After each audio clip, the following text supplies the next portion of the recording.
in college basketball or in college sports. This might be the biggest story in all of sports right now, as we have a new update involving a shooting and a murder, which involved Alabama basketball player Darius Miles. We're going to get to all the new details in a minute. Couple quick kind of things, obviously some new information involving the role of other Alabama players, including star Brandon Miller, a comment from Nate Oates that is shocking in what he said.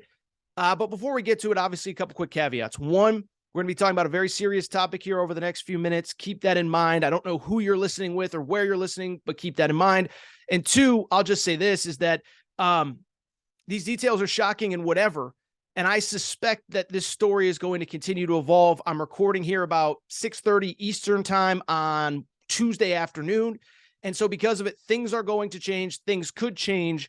And this is an ever-evolving story. So those are the two caveats, but let's get into the details. First of all, the background. I think everybody listening to this probably knows, but January 15th, it was a Sunday evening. I vividly remember, we get a piece of news come across all of our feeds or wherever you consume your media, that Darius Miles, a basketball player at the University of Alabama, was involved in a murder of a young female, not a student at Alabama. She was visiting campus, named Jamia Harris. All we really knew at the time was that Darius Miles was arrested and charged with murder alongside a friend who was not an Alabama student. And so that's all we knew. Those were the updates. That's what we had. We had no real information to go on beside that. And what I would say is this story actually largely I feel like kind of fell under the radar.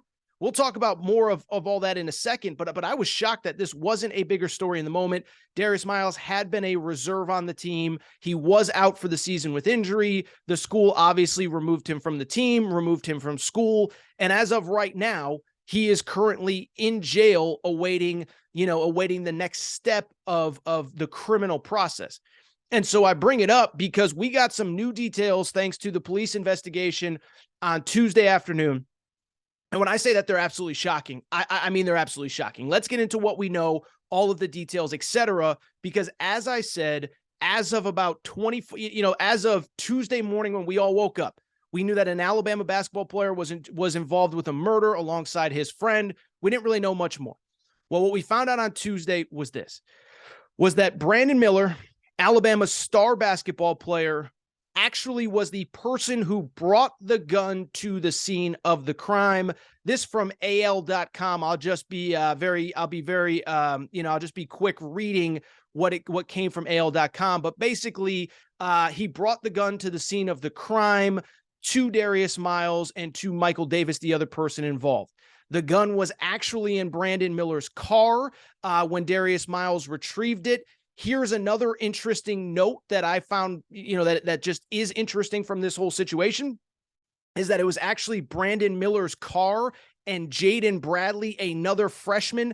It was their two cars that kind of blocked in the car where the shooting happened. So essentially they blocked the car from leaving the lot that it was in. You would think to allow the actual crime to happen. And then from there, we also found out that Brandon Miller's car had gunshots in it. The windshield was busted, all that good stuff. So what I can't sit here and tell you today, this second, where was Brandon Miller the exact moment the trigger was pulled, this, that, the other thing. But it appears as though he was on the scene of the crime. It appears as though Jaden Bradley was maybe on the scene of the crime as well. At the very least, what we do know, according to police reports, is that Brandon Miller provided the weapon that was involved in the murder. Let me just tell you, this is really, really, really bad for everybody involved. From Brandon Miller's perspective, and trust me, we're going to get to Nate Oates in a second because he is not absolved in any way, shape, or form from this. But in Brandon Miller's case, this is insane. Okay, so Brandon Miller, for people who do not know, he is the best basketball player on Alabama. He is the best basketball player maybe in the SEC, first-team All-American. And for my money, prior to this incident, I believed was going to be at worst a top 5 pick, maybe a top 2, top 3 pick in the upcoming NBA draft. And so you look at this situation that he finds himself in. This is a best-case scenario for Brandon Miller. The best-case scenario right now, this second, is that he provided a weapon, that he actively brought a weapon to a crime scene that was eventually involved in a murder. That is the best case scenario right now. Now, we don't know if it was Brandon Miller's weapon as of right now. We don't know if it was Brandon Miller's weapon, if it was Darius Miles' weapon and Brandon Miller grabbed it for him. But independent of all that, we know that Brandon Miller brought the weapon to the scene of the crime. That is really, really, really bad. I think in an absolute best case scenario, Brandon Miller has played his final minute as a member of the Alabama Crimson Tide. That is in the best case scenario, because I understand, and we're, again, get to the Nate Oates quote in a second, but I can't see how Alabama as a university, right? We talked about this, and I'm not comparing one to the other, but we talked about it when Chris Beard got fired. You can't have that person representing your university. You can't have Brandon Miller on the court in front of millions of people on ESPN, SEC Network, CBS, and the NCAA tournament representing your university when we now know that he was in some way either passively or actively involved in a murder. You just can't do it. I don't think that he will be playing ever again for Alabama. I don't know if Jaden Bradley will ever be playing again. I think what probably at this point is the more interesting question is whether Brandon Miller is going to be charged with, is going to be brought up on charges for this incident. Now, I'm far from a legal expert, and it is worth noting. That the police chief, or the chief deputy district attorney, Paula Whitley, was asked this exact question. Why has Brandon Miller not gotten charged with any crimes? She said, that's not a question I can answer. There's nothing we can charge him with according to the law. So as of right now, Brandon Miller has not been charged with a crime. As of right now, Brandon Miller is still on the Alabama basketball team. But at the same time, it is worth noting, you go on social media, there are real lawyers tweeting out that according to the law, Brandon Miller can be held accountable for this crime. I'm not a legal expert. I'm not going to read you the legal jargon and the legalese of what was said.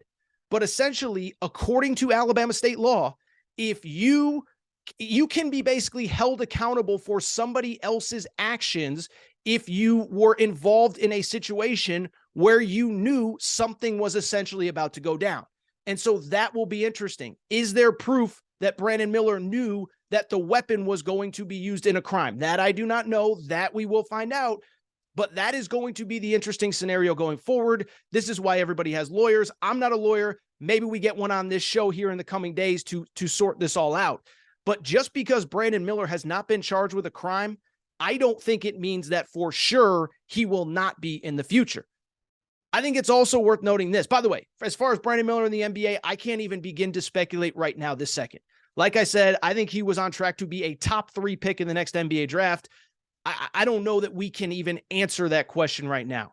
Is he going to be booted from the team? Is he going to be charged with a crime? Even if he's not going to be charged with a crime, what kind of stuff is going to come up on his background? I'm not here to speculate that. I am here to say it's going to be really hard for NBA teams to justify drafting this guy really high in the NBA. Again, I'm just stating facts. I'm trying to stick to the facts. But the bottom line is, again, we talked about it with the Chris Beard stuff, not comparing Chris Beard to a murder on Alabama's campus. But what I am saying is the optics of it, the fact that you're going to have to sell your fan base on bringing this guy into your community. This is all in a best case scenario, by the way, that there are no criminal charges. Not a good day for Brandon Miller, and it very well could have cost him tens of millions of dollars, if not more. Now, let's get to the Nate Oates part of this, because you talk about bad. Nate Oates comes off looking really, really, really bad in all of this. And let me even start by backtracking to the day after the murder. I remember doing the show. I believe, if I'm not mistaken, it was the Monday of Martin Luther King Day. I remember recording on a Monday morning. And I said, I don't know what this means for Nate Oates. Now, I said at the time, I said, I don't think he's going to be fired. But this was before he signed his extension. And I said, I think this probably precludes him. This probably precludes him from being a candidate for any other head coaching job, okay? But even at the time, I said, I don't think he's going to be fired, but I think he is going to come under fire for allowing this to happen. And I understand that a basketball coach and a football coach and a baseball coach and a gymnastics coach and a softball coach, they can't be held accountable for everything that every person on their team does when they are not with them. I get that. I understand that. And to be blunt, that's one of the unfair things about being a college coach. I've used the example many times, but Barry Switzer, the old Oklahoma coach, has the famous saying of the difference between being a college coach and an NFL coach is that in college, if a 22-year-old senior does something dumb, it falls on the coach.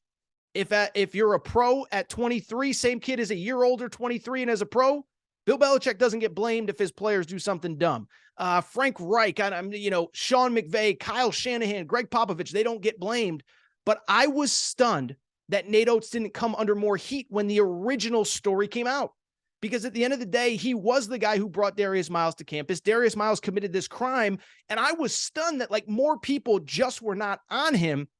But I'll tell you this, they are going to be after what he said on Tuesday. So Nate Oates was asked about this Tuesday. Here is Nate Oates' exact quote about the situation. "We've known about this situation since it happened," Oates said. "We've been fully cooperating with law enforcement the entire time. The whole situation is sad. The team closed practice with a prayer for the situation today, knowing that we had this trial today. We think of Jamia and her family, Kane. Really think about her son, Kane, that was left behind, so it's sad." Nate Oates continued, "We knew about that. Can't control everything anybody does outside of practice. Nobody knew that was going to happen. College kids are out.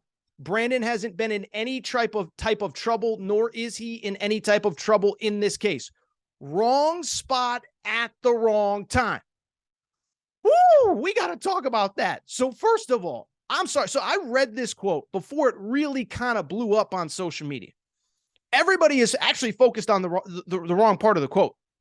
The part that everybody's focused on is wrong spot at the wrong time. I'm sorry.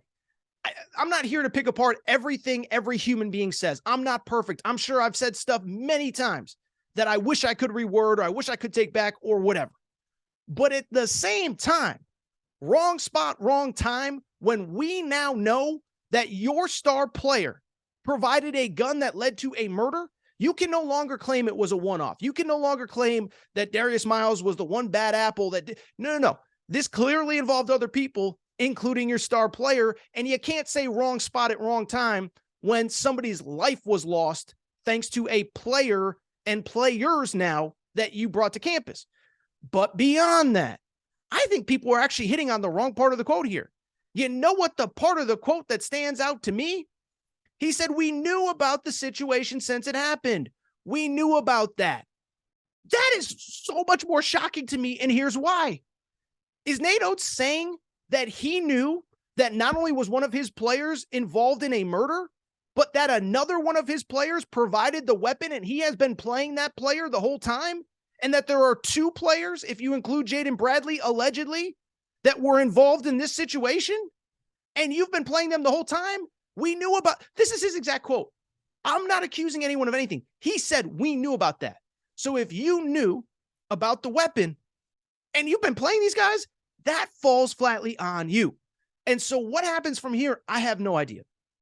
I will tell you right now, I think a couple things. Just said it a minute ago. I don't think Brandon Miller ever plays a minute of Alabama basketball again. I just don't. I don't buy it. I don't believe it. I can't see it, because even if he isn't charged with a crime, you can't keep trotting him out there, because again, as the season goes on, it's no longer just going to Fayetteville or going to Columbia, Missouri, or going to Lexington, Kentucky. You're going to the SEC tournament where 14 different SEC media contingents are going to be, and you're going to go to the NCAA tournament. And the NCAA tournament brings out bigger and larger outlets at every step of the way. And at some point, it's not just going to be the folks in Tuscaloosa or the folks in Alabama. If this continues, it's going to be ESPN and CNN and Fox News and CBS News and ABC News and whatever. This is so big, and so I don't think these guys are playing anymore. From the Nate Oates perspective, listen, I don't think he's getting fired. You know, we had a situation, unfortunately, very similar to this at New Mexico State. Player brought a gun on a team trip. Player in self-defense shot somebody and unfortunately killed somebody. The coach didn't get fired until last week when there was a separate incident involving his team. So could Nate Oates survive this? Possibly, probably. I think he survives. I don't think it's certain, but I think he survives. But again, I think that microscope is going to get that much bigger about why some of these players were on campus to begin with, what he knew, when he knew it, and why he didn't act more decisively involving the players that weren't Darius Miles. For Alabama basketball, let me just finally say this. This was a dream season.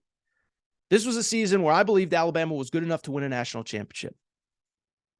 I just don't know how you can, I don't know how you can keep blocking out the noise. We've talked about it on this show so many times, but there's so many instances throughout college sports where there's an outside situation, where players are asked about it constantly, where coaches are asked about it constantly, and it just wears on you. And so even if we assume that Brandon Miller isn't going to be suspended, Jaden Bradley isn't going to be suspended, that's a lot for 17, 18, 19-year-olds to bear. Now, relatively speaking, relative to what Jamia Harris's family has to deal with, that's nothing. But I'm saying from a basketball perspective, I don't know how Alabama can put this to the side, compartmentalize it, and focus on basketball.